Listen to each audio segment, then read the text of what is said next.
The Assembly will hear an address by His Excellency Mohammed Shia al-Sudani,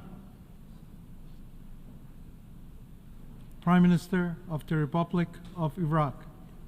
I request protocol to escort His Excellency and invite him to address the Assembly.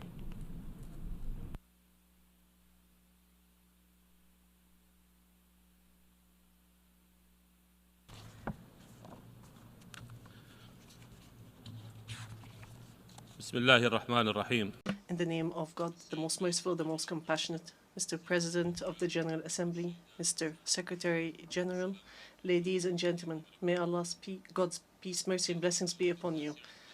The 79th session of the United Nations General Assembly comes in the midst of dangerous circumstances in the Middle East and the world, in which the global international order faces a difficult test that threatens its existence and renders it incapable of achieving the goals for which it was founded. These goals include the maintenance of international security and stability and human rights. Today, we are witnessing precedents in which all international charters and norms are being violated. The international institutions that are supposed to contribute to managing and organizing international relations in a way that enhances peace and stability and advances human relations away from violence and brutal treatment are being neutralized. Important principles such as sovereignty, territorial integrity, multilateral cooperation, the laws of war, humanitarian laws, and the international humanitarian law, and the responsibility to protect and the right to self-determination have all been ignored. The world is being pushed towards full-scale confrontations and conflicts, while the UN Security Council is powerless and without a role. In the absence of this responsibility, alternative mechanisms may be resorted to, and ignoring these institutions threatens to revert international relations to chaos. At the same time, we must not forget to commend some of the courageous positions of some of the figures heading these UN institutions, including the Secretary General of the United Nations, Mr. Antonio Guterres. However, we clearly see, despite great efforts, that there is a lack of effective influence. Putting an end to the violations taking place in Palestine and the region is the responsibility of everyone, particularly the Security Council, which has failed to achieve its most important objective, which is maintaining international peace and security. In occupied Palestine today, we are witnessing a people who are being attacked by an occupying military force, displacing millions without being deterred and killing thousands. There is public talk of mass starvation to exterminate these people and of the use of nuclear weapons to eliminate them by senior officials of the occupying entity without any measures to deter them. The International Committee, nor any of its members, has committed to the responsibility to protect them as mandated in international law. The Palestinian people have been denied the right to live in dignity in a state like all other peoples amid a shameful global paralysis. Rather, criminals are being empowered to persist in, exaggerate, and expand the conflict and attack others by supporting them and ensuring their repeated impunity. We have also witnessed more recklessness that has made international law and Security Council resolutions mere ink on paper, in a series of aggressions against the countries of the region, and the occupation and annexation of territories and the changing of international borders by force against the resolutions of the Security Council. These are dangerous precedents that threaten the entire international system and undermine the foundations of international institutions, resulting in dire consequences for all of humanity. In furtherance of extremism, the occupation invokes Security Council Resolution 1701 as a pretext for aggression against Lebanon. It selectively chooses this resolution and some of its provisions, while ignoring the numerous resolutions and the indisputable principles of international law adopted by the Security Council, including resolutions 242, 246, 252, 265, and 297. We are witnessing a brutal campaign of indiscriminate killing and the use of technology to carry out bombings remotely without regard for unarmed civilians, in a dangerous precedent that indicates the extent of the involvement of the occupation's government and its indulgence in committing crimes against humanity. Iraq today, through its government and its people, and under the directives of the Supreme Religious Authority, stands with Lebanon and its brotherly people as it faces a new page of brutal aggression that seeks to plunge the region into conflict, which is something we have already warned against. We will continue to provide all possible assistance to overcome the effects of these attacks. Our position is based on a history of cohesion and a well-known Iraqi steadfastness that rejects aggression and occupation and rejects depriving people's right to their land, heritage, and holy sites, and that repeatedly condemns any international support or justification for the aggressor's pretexts. We also note the systematic targeting of international agencies and relief organizations in the occupied territories, and the audacity to harm their personnel, including United Nations agencies and including the United Nations Relief and Works Agency for Palestine Refugees, UNRWA, in Gaza, which is supposed to be protected under international law. I would like to recall that these abuses not only disrupt humanitarian action, but also violate international norms, protecting civilians and those providing assistance in conflict zones. These recent moves by the occupation seek to threaten the stability of the countries of the region by igniting a large-scale regional war. Iraq, as a founding member of the United Nations, hopes that this institution will achieve the objectives for which it was founded in maintaining peace and security and sparing the world the dangers of wars and tragedies that it has experienced throughout history. Allow us to express our disappointment at the failure of the Security Council and the international system to fulfill its obligations. Ladies and gentlemen, we note a significant increase in hate crimes and intolerance that affect our security and stability. We are in dire need of international cooperation in order to spread the spirit of tolerance and mutual respect, and to combat hate speech, discrimination, and violence that are steadily increasing around the world. We believe that one of the main aspects of hate speech is the growing phenomena of Islamophobia, which undermines global efforts to achieve peace, security, and coexistence, and creates an atmosphere for attacks targeting our social and moral values, which are part of our human existence. Therefore, I call on the United Nations to make greater efforts to promote dialogue and understanding among different cultures and religions, and I stress the need to promote unity and harmony in the face of increasing polarization, while stressing the need for heads of state and heads of international institutions to stand against religious intolerance and hatred.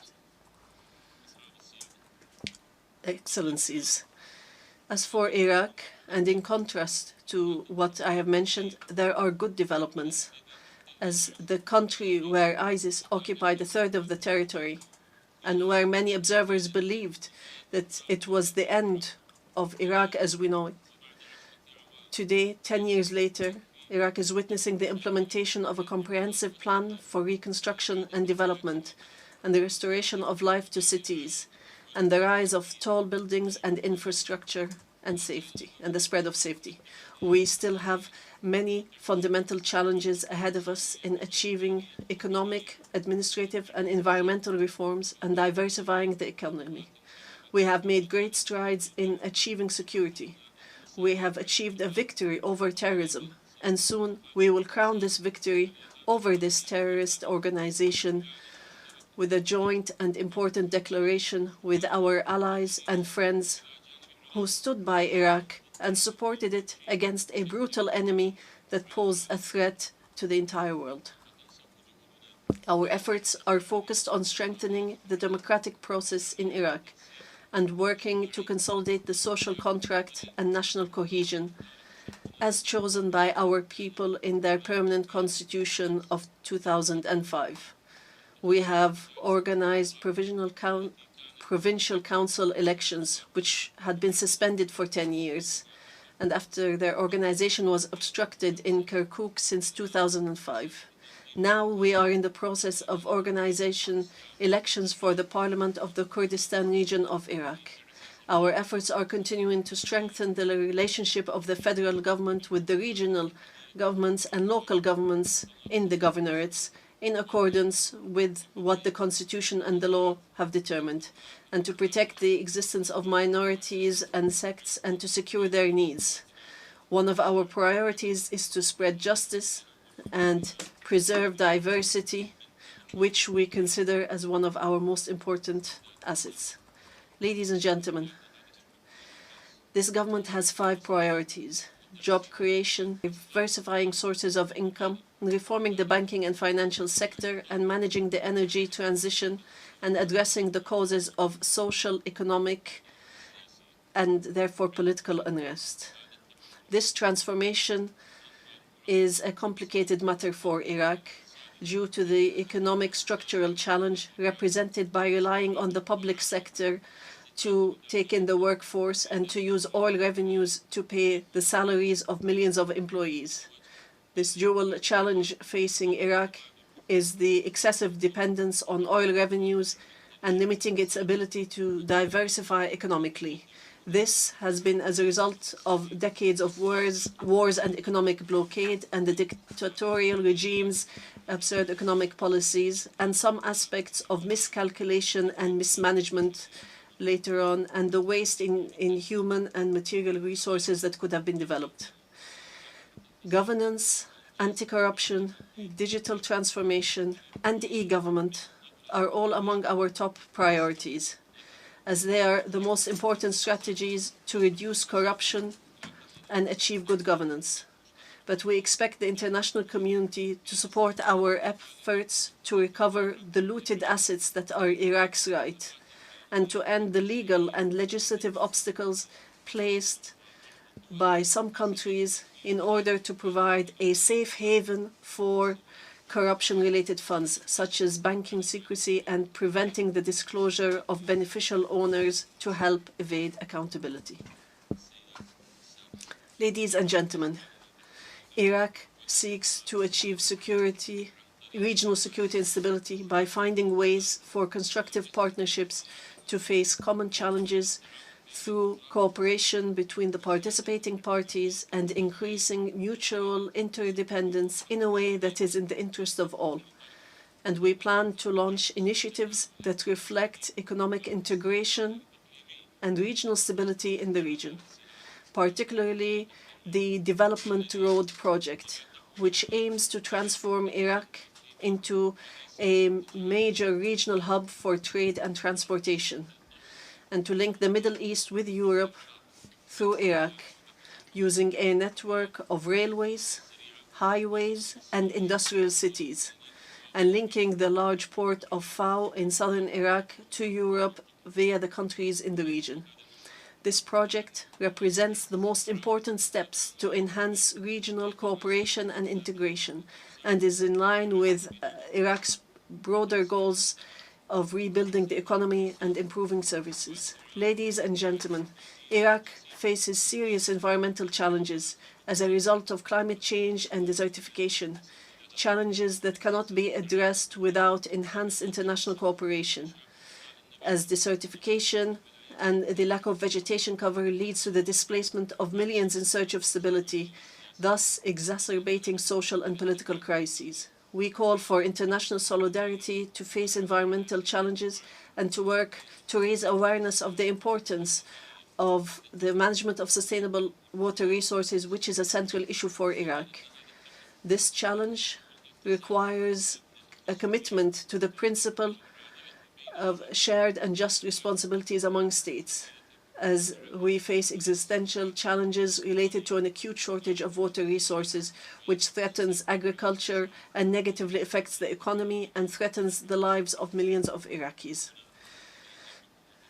Hence, the government attaches top priority to these files and issues and works in cooperation with neighboring countries to reach sustainable solutions and policies to deal with these influences. In conclusion, I would like to express my deep gratitude to the United Nations for the support it has provided to Iraq over the past 2 decades. We look forward to a new phase of cooperation with the United Nations in Iraq that will begin by the end of 2025, and we hope that this will mark the beginning of a new era full of stability and prosperity for our people and a new page of partnership with the United Nations. We are working hard to build a better future for our coming generations, and we look forward to continuing partnership with the international community to achieve this. Selecting Iraq to chair the Group of 77 and China for 2025 is a victory for Iraqi diplomacy, which seeks to achieve development goals and bridge the technological gap between the countries of the North and the countries of the South, and achieve integration and reform of the international economic system. While chairing the largest international group of 134 nations, we look forward to working towards a more stable and just world in which all peoples of the world interact and have development opportunities. In conclusion, our policy puts Iraq, its people, security, sovereignty, and prosperity first. We proceed with confidence to erase the traces of the past, including wars, dictatorships, and terrorism, just as we continue to rebuild Iraq and give it the regional and international status it well deserves. May the peace, mercy, and blessings of God be upon you. On behalf of the Assembly, I wish to thank the Prime Minister of the Republic of Iraq. Don't miss out. Log on to oneindia.com for more updates.